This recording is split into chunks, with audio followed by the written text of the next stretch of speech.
नमस्कार, मी संदीप जगताप आणि आपण पाहत आहात भीम प्रहार न्यूज मराठी।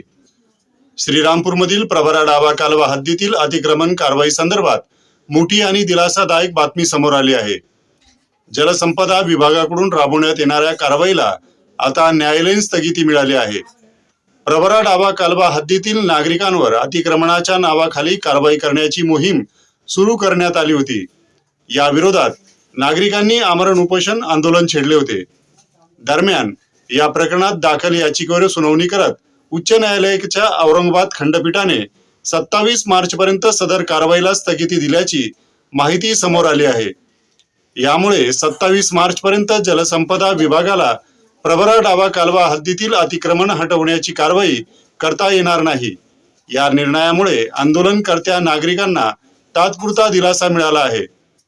आता पुढील सुनावणीत न्यायालय काय भूमिका घेते याकडे सर्वांचे लक्ष लागले आहे।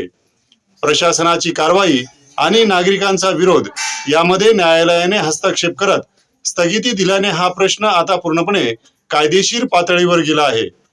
पुनर्वसनाचा मुद्दा, अतिक्रमणाची व्याख्या आणि नागरिकांचे हक्क या सर्व मुद्द्यांवर सविस्तर सुनावणी होण्याची शक्यता आहे। तर सध्या तरी 27 मार्च पर्यंत प्रवरा डावा कालवा कारवाईला ब्रेक लागला आहे। या प्रकरणातील प्रत्येक अपडेट आम्ही आपल्यापर्यंत पोहोचत राहू। पाहत रहा भीम प्रहार न्यूज मराठी।